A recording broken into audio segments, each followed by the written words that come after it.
የህይወት የመጨረሻ ደረጃ ላይ ደርሰ እጅ መስጠት ከምትፈልግበት ቅጽበት በፊት ለምን በጣም ከባድ እንደሚሆን አስበህ ታውቃለህ? ጠንክረህ ትሰራለህ፣ እንደገና ትሞክራለህ፣ ትጠብቃለህ። ነገር ግን ምንም ነገር የሚለወጥ አይመስልም። በመጨረሻም አንድ ሀሳብ ወደ አእምሮ ይመጣል። ምናልባት እኔ በቂ አይደለም ይሆናል። ነገር ግን ያ ሀሳብ ስህተት ቢሆንስ? የአስቸጋሪ ወቅት እየተሸነፍክ ለመሆኑ ማረጋገጫ ባይሆንስ? ይህ በቀላሉ መሆን የምትፈልገው ሰው የመሆን ሂደት አካል ቢሆንስ? ስለ አንድ ተራራ አስብ። ተራራው ስር ቆመ ሳለ ሙሉን ተራራ ማየት ትችላለህ።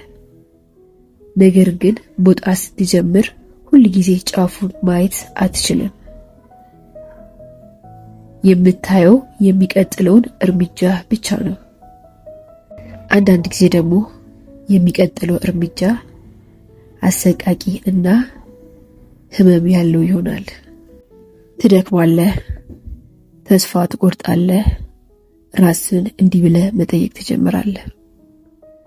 ለምን ይህን ሁሉ ለምን እሰራለሁ? ነገር ግን አንተ ስለደከመህ ተራራው አያንስም። ዛሬ አስቸጋሪ ስለሆነ ህልም የማይቻል አይሆንም። አንዳንድ ጊዜ በቀላሉ መቀጠል ብቻ ያስፈልጋል። ችግሩ እኛ እድገት ሁል ጊዜ የመነቃቃት ስሜት ይኖረዋል ብለን እናስባለን። ነገር ግን ህይወት እንደዚያ አይደለችም። በራስ የመተማመን ስሜት የምታገኝባቸው ቀናት ይኖራሉ። በራስ የምትጠራጠርባቸው ቀናትም ይኖራሉ። ልፋት እና ጥረት ማንም የማያስተውልባቸው ቀናትም ይኖራሉ።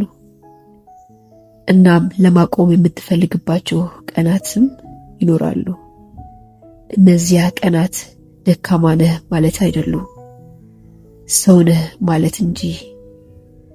አስፈላጊው ጥያቄ የመነቃቃት ስሜት ባይኖር እንኳን እቀጥላለሁ የሚል ነው። የወደፊት ህይወት የሚገነባው ጠንካራ ሆነ በሚሰማህ ቀናት ብቻ አይደለም። ደግሞ እንኳን አሁንም አንድ እርምጃ በምትወስድባቸው ቀናት ላይ ነው የሚገነባው። አንድ እርምጃ ትንሽ መስሎ ሊታይ ይችላል። ነገር ግን በየቀኑ የሚደጋገሙ አንድ እርምጃ ርቀት ይሆናል። ምናልባት አሁን በሆነ ነገር ላይ እየሰራ ይሆናል፣ ማንም ግን አያምንብህም።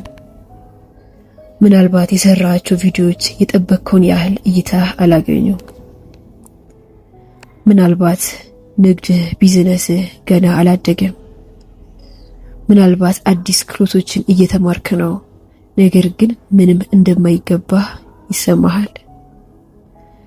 ምናልባት ህይወትን ለመለወጥ እየሞከርክ ነው፣ ነገር ግን ስህተቶችን መደጋገምን ቀጥለሃል። የዛሬ ውጤት ነገ የማይቻል እንደሆነ አድርጎ እንዲያሳምንህ አትፍቀድለት። አንድ ዘር በአንድ ቀን ውስጥ ዛፍ አይሆንም። ስሮቹ ከመሬት በታች ሲያድጉ አታያቸውም። ነገር ግን ያ ማለት ምንም እየሆነ አይደለም ማለት አይደለም።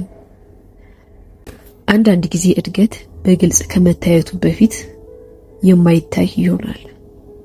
እየተማርክ ነው። ራስን የመግዛት ባህል ዲሲፕሊን እያዳበርክ ነው። ልምድ እያከማቸህ ነው። እየጠነከርክ ነው። እናም አንድ ቀን ዛሬ አስቸጋሪ መስሎ የታዩ ነገሮች አንተን ጠንካራ ያደረጉ ነገሮች ይሆናሉ። ስለዚህ ራስን ለምን እስካሁን እዚህ አልደረስኩም ብለህ መጠየቅ አቁም። በምትኩ እንዲህ ብለህ ጠይቅ፣ ዛሬ ምን ማድረግ እችላለሁ? ሁሉም ነገር አይደለም፣ አንድ ነገር ብቻ። አንድ ገጽ አንብብ። ለ30 ደቂቃ ያህል ተለማመድ። ቪዲዮውን ስራ፣ ማመልከቻውን ላክ።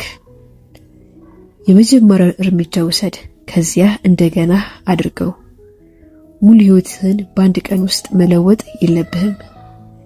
ህይወት አስቸጋሪ በሆነች ቁጥር ራስን መውቀስ ማቆም ብቻ ነው ያለብህ። ምክንያቱም እጅ መስጠት ዛሬ እፎይታ ሊሰጥ ይችላል፣ ነገር ግን መቀጠል ነገ የምትፈልገውን ህይወት ሊፈጥርልህ ይችላል። እናም ይሄን በጥንቃቄ አዳምጥ። አሁን ያለህበት ሁኔታ የመጨረሻ ታሪክ አይደለም። እንደገና መጀመር ትችላለህ። እንደገና መማር ትችላለህ። እንደገና መገንባት ትችላለህ። የበለጠ የተሻለ መሆን ትችላለህ። አቅጣጫን መለወጥ ትችላለህ። ጀማሪ ለመሆን የተፈቀደልህ ነህ። ለመውደቅ የተፈቀደልህ ነህ። ጊዜ ለመውሰድም የተፈቀደልህ ነህ። ነገር ግን ይህ ምዕራፍ አስቸጋሪ ስለሆነ ብቻ ታሪክ እንደተጠናቀቀ አድርገህ ራስን አታሳምን። ምናልባት ልትተወው ከጫፍ የደረስከው ተከታታይነት ያለው ጥረት ማዶ የምትፈልገውን ታላቅ ስኬት ሊኖረው ይችላል። ስለዚህ በሚደክም ጊዜ እረፍት አድርግ፣ ግን ተስፋ አትቁረጥ። በምትወድቅበት ጊዜ ተማርበት፣ ግን ተስፋ አትቁረጥ። በምትፈራበት ጊዜ ቢሆን እንኳን እርምጃ ውሰድ እና ማንም በማያምንበት ጊዜ ወደፊት ለመራመድ በራስ ላይ በቂ እምነት ይኑርህ።